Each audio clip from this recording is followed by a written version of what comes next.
Et je me suis rendu compte que c'était vraiment mon idée, était de dire l'être humain a besoin d'avoir un équilibre entre le corps, l'âme et l'esprit. Et puis en fait, j'essaie de répondre avec ces outils à ces trois pôles de l'être humain, ce qui nous forme en fait. Bonjour Marie-Laure, alors j'aimerais en savoir beaucoup plus sur ton activité, un peu plus de détails. Moi je connais le côté médium, la médiumnité, parce que je suis venue te consulter pour ça. Mais le reste, j'avoue... Ah si, et la communication animale aussi. Oui, c'est vrai. Quand même. C'est vrai. Mais le reste, je suis vraiment pas au courant de ce que tu fais. Donc on commence par la médiumnité. Alors on va commencer volontiers par la médiumnité. Donc en fait, dans les séances, les personnes viennent librement et puis j'essaye d'obtenir des conseils de vie qui vont pouvoir les aider dans leur vie de tous les jours. Je vais me connecter avec des guides, avec des anges gardiens, ça dépend. Certaines personnes ont envie que je me connecte à une personne particulière, une personne décédée. D'autres pas spécialement, d'autres elles viennent plus pour des conseils de vie. En tout cas, l'idée c'est qu'elles ressortent plus heureuses qu'elles ne sont venues et avec des conseils pratiques qu'elles puissent mettre en œuvre directement. Ouais, voilà un peu l'idée. On peut avoir des conseils vraiment pratiques, C'est l'idée, il n'y a parce pas que uniquement des messages qui passent, quoi. Non, après ça dépend un petit peu pourquoi on vient, parce qu'on ne vient pas pour les mêmes raisons, puis on n'a pas non plus tous le même éveil de conscience, donc ça dépend vraiment pourquoi on vient. Mais généralement, les messages sont adaptés à nous, et puis l'idée, c'est que moi je suis quelqu'un de pragmatique, j'ai envie que ça serve tout de suite. Si c'est pour me dire quelque chose de théorique qui ne va pas me servir, non. Donc je pense que c'est en phase avec qui je suis. Bon, en tout cas, nous... Ça nous avait beaucoup aidé, moi personnellement. Tant mieux, ma Lily.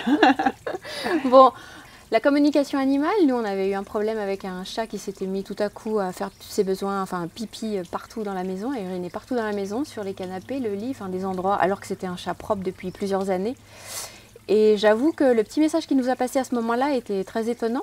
Explique-nous un petit peu comment ça se passe. Oui, alors l'idée en fait, c'est de communiquer soit avec des animaux vivants ou décédés. Alors ça peut être pour avoir des conseils de vie aussi, mais ça peut être aussi pour comprendre son animal, comment il fonctionne, sachant qu'il y a des animaux qui sont vraiment des guides, il y a d'autres animaux qui sont peut-être moins des guides, mais plus des amis en fait, quelque part. Et je pense que c'est très important quand on a un animal de bien le comprendre, parce que il fait partie de notre famille, tout simplement. Et puis pour les animaux décédés, ça peut être aussi important pour nous de savoir comment il va, ce qu'il a à nous dire, est-ce qu'il veille sur nous, un peu comme une personne décédée pourrait le faire. Ouais. Ce qui est le cas, de toute façon.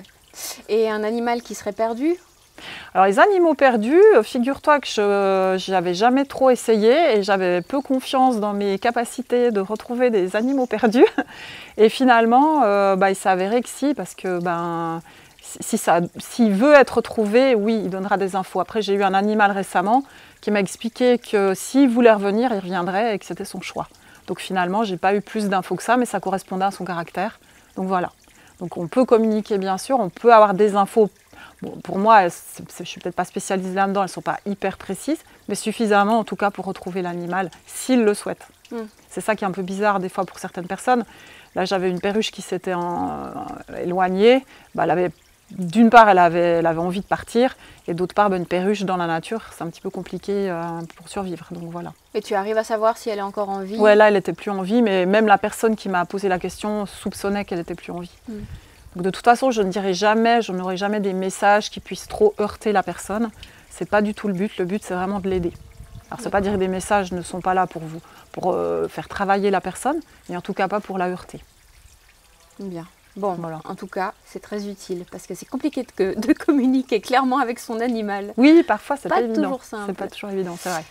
Ensuite, tu proposes les massages 5 continents. Alors ça, je ne sais pas du tout ce que c'est. Oui, alors des massages 5 continents, c'est en fait des massages énergétiques. Donc, à la fois, tu as un massage avec 2 types d'huiles essentielles. Une pour détoxifier, puis une pour réénergiser. Et puis après, tu as tout l'aspect vraiment énergétique. Et l'idée, en tout cas, j'ai une amie qui m'a décrit ça comme ça. Elle m'a dit, en fait, on enlève au fur et à mesure les plures d'oignons qui sont prêtes à être enlevées. Et avec l'aide évidemment de la personne. Et puis, pour moi, c'est vraiment un geste d'amour. J'adore faire des massages. Ce massage, je l'aime beaucoup. C'est un massage un peu particulier. C'est des gestes dont on n'a pas forcément l'habitude quand on se fait masser. Moi qui me fais masser souvent, je n'avais pas l'habitude de ce massage. Mais il est très beau, puis ça crée une vraie connexion avec la personne qu'on masse. Et puis après, j'ai en même temps des messages pour la personne. Donc je complète le massage avec des messages que je reçois pour elle. Et le massage se passe en silence? Non, pas forcément, ça dépend de la personne. Des fois, j'ai des messages que je dois donner tout de suite, d'autres fois, je les donne à la fin. Ça dépend. Puis si la personne a besoin de parler, elle parle. En fait, on est très libre. Moi, je fais vraiment pas... Voilà, c'est comme les séances de médiumnité, on est libre. D'accord. On peut poser des questions quand on veut, on fait comme on veut. Et c'est un massage très appuyé ou non, doux? c'est plutôt un massage doux. C'est plutôt un massage doux. Après, c'est quand même un massage énergétique, donc ça aura des actions qui vont continuer par la suite, qui vont se prolonger, mais c'est pas un massage qui fait mal. Le soin dure combien de temps à peu près? C'est 1h15. Ok. Ouais, environ 1h15. Enfin, après, ça dépend des gens parce que je vais au rythme de la personne. Donc des fois, je vais beaucoup plus lentement. Je dois appuyer à d'autres endroits. Parfois, je modifie un tout petit peu certaines choses ou je rajoute des éléments parce que je sens que j'en ai besoin, enfin, qu'il y en a besoin. Mais en principe, c'est à peu près 1h15. Quelle est la différence avec un soin énergétique? Alors le soin énergétique, la personne reste habillée. Le massage, évidemment, on garde uniquement sa culotte ou son slip. Et le massage énergétique, le soin énergétique, pardon, on reste habillé. Et en fait, je pose les mains là où je sens qu'il faut les poser. Je fais des gestes et puis je mets des symboles là où je sens qu'il faut le faire. Des fois, je mets aussi des pierres à certains endroits du corps. Et c'est vraiment un soin énergétique intuitif. Ça, c'est un soin énergétique. Je fais un autre soin énergétique qui s'appelle le Sun Gate. Et celui-là, tu l'as vu, hein, où je fais un geste qui n'est pas évident à mettre en place. J'ai mis un peu du temps à le faire. Et ce geste, en fait, sert à créer un champ énergétique, un champ magnétique pour pouvoir aider la personne à être totalement en harmonie. C'est vraiment, on harmonise les polarités, la droite, la gauche, le masculin, le féminin. Et moi, je sens vraiment que je pars un peu en transe quand je fais ce massage-là. Parce qu'aussi, il y a une barre de son, où on a des musiques qui montent en vibration de plus en plus, en fonction de ce qu'on commence depuis le bas, puis on monte. Et plus on monte, en fait, plus les musiques qui passent sont hautes en vibration. Et on sent vraiment qu'il y a tous les corps qui sont travaillés. En fait, pas que le corps physique, mais tous les autres corps qu'on a autour de nous sont travaillés et harmonisés. J'aime beaucoup aussi ce soin énergétique-là. Et dans les soins énergétiques, comme dans le massage, il peut y avoir interaction ou pas vraiment avec le... Alors, oui, tout à fait.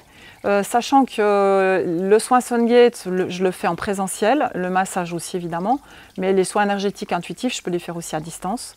Et puis, il peut tout à fait y avoir interaction, ça, il n'y a pas de souci. D'accord. Il y a jamais, on fait comme on veut en fait.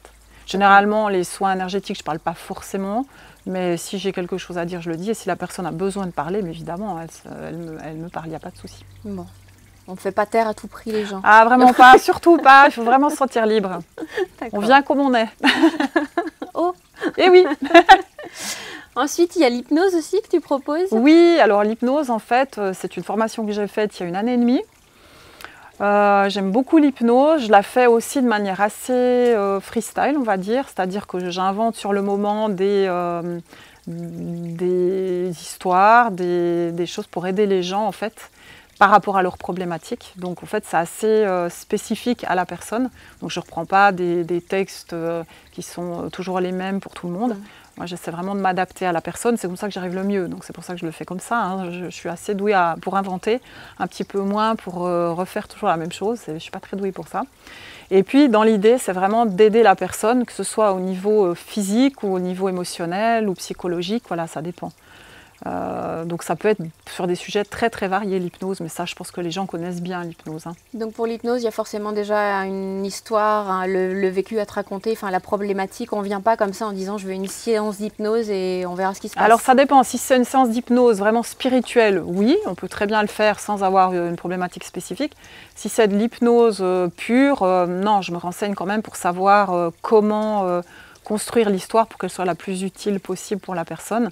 Et puis parfois la personne en hypnose interagit et parfois pas du tout, donc elle est juste à l'écoute et puis elle ressent à l'intérieur d'elle-même. Donc ça dépend du type d'hypnose qu'on utilise.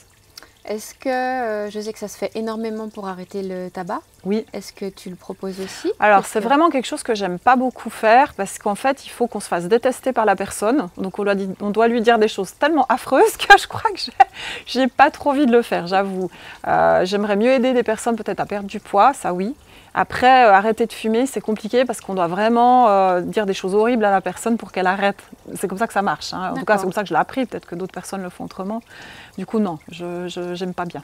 Ça te parle pas? Non, ça me parle pas. D'accord, donc pas pour le tabac? Non, plutôt pas. Pas pour les addictions du coup, en général, on va dire? Ça Parce qu'il y a dépend. pas que le tabac. Non, si, parce qu'il y a des gens qui viennent me voir pour des addictions, mais je ferai pas forcément de l'hypnose du coup. D'accord. Et pour le tabac, peut-être pas non plus, parce qu'il faut savoir pourquoi est-ce qu'on fume, pourquoi on a des addictions. Et là, je peux peut-être les aider d'une autre manière, avec d'autres outils. D'accord, d'accord. Oui, c'est vrai qu'il y a d'autres Voilà, façons de ouais. faire. Mais peut-être D'accord. pas avec l'hypnose, ouais. La visualisation, comment oui, ça se passe? alors les visualisations, alors ça c'est quelque chose que j'ai reçu en canalisation en début d'année. Et en fait, l'idée c'est vraiment de poser la personne sur ma table, elle est couchée. Je la mets en état modifié de conscience et après c'est elle qui est dans son jeu vidéo, comme je dis, et qui me dit ce qu'elle ressent, ce qu'elle voit, ce qu'elle perçoit, pour l'aider par rapport à sa problématique pour laquelle elle est venue. Alors ça peut être un problème assez humain, mais ça peut être quelque chose de plus spirituel à voir. Et puis en fonction de ça, elle va vraiment me dire ce qu'elle ressent, ce qu'elle voit, ce qui se passe, et elle le comprend, elle le ressent dans son corps. Et c'est pas la même chose quand je dis quelque chose ou quand la personne le ressent et le vit et dirige aussi sa séance quelque part. Et là, j'enregistre et elle peut réécouter en fait les séances et refaire aussi elle-même ses séances à la maison. Et en plus, il y a aussi des exercices par exemple où la personne se fait un soin énergétique à elle-même ou des exercices de ce style. Et je trouve que c'est bien de rendre la personne autonome. C'est fondamental que la personne puisse être autonome. Moi, je ne suis pas meilleure que quelqu'un d'autre. Je pense que tout ce que je fais, tout le monde peut le faire. Simplement, peut-être qu'on n'a pas les outils, on ne sait pas comment s'y prendre. Mais l'idée, c'est vraiment de rendre la personne autonome et pas qu'elle ait besoin de venir me voir tout le temps. Si elle a envie, moi, je suis ravie, mais il ne faut pas ça crée un besoin. Ça, c'est pas possible pour moi. Je comprends.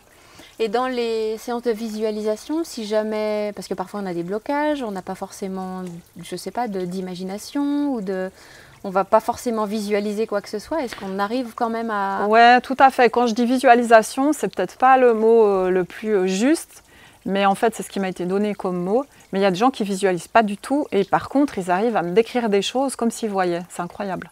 Donc ils ressentent à l'intérieur d'eux, puis ils me décrivent ce qu'ils ressentent. Et ça sort sous forme d'image alors que normalement ils ne voient pas.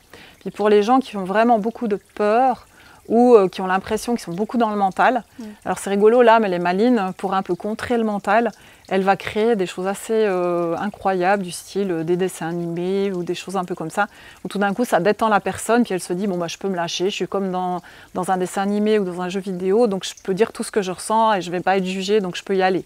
Et tout d'un coup ça lâche et c'est génial. Donc il en ressort toujours quelque chose. Oui, et même si la personne sur le moment elle ne comprend pas, après on fait un feedback bien sûr, hein. Moi j'explique parce que moi je suis aussi guidée et puis j'ai aussi des infos, donc je guide la personne, je lui parle, je lui donne des options, donc je l'aide.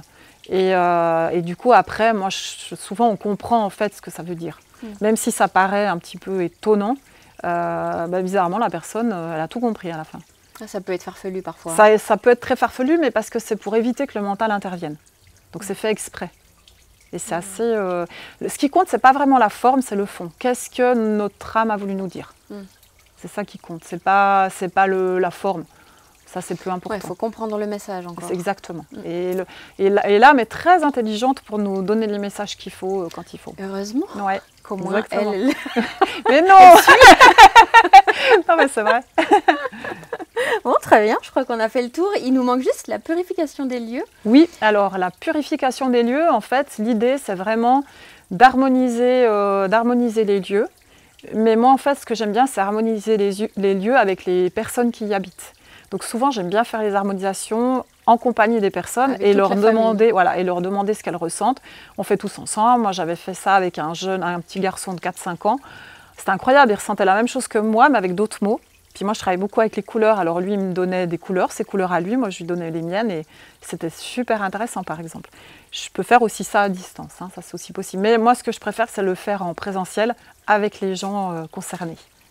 Et du coup, ça harmonise vraiment les lieux avec les personnes et on sent un bienfait.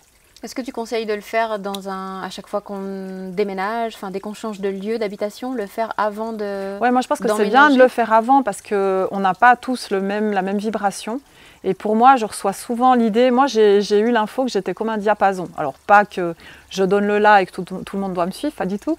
Mais c'est plus que j'aide les gens à s'accorder avec ce qu'il y a autour d'eux, avec eux-mêmes puis avec ce qu'il y a autour d'eux. Comme moi, je m'aide aussi à m'accorder du mieux que je peux, avec moi-même puis avec les autres. Et du coup, c'est vraiment ça l'idée en fait. C'est de trouver une harmonie. Donc si on vient dans un nouveau lieu, mais c'est vraiment important de pouvoir s'harmoniser avec ce lieu. Et puis que le lieu s'harmonise avec nous aussi, puisque tout est vivant, hein, tout est énergie. Et parfois, peut-être nettoyer des choses... Et le faire régulièrement, moi je pense, dès qu'on a l'impression qu'on se sent moins bien, même nous-mêmes, si on a eu des chocs, si on a eu des événements, ça peut être très utile aussi de refaire cette harmonisation. Il faut penser aux lieux, en fait, pas seulement aux personnes.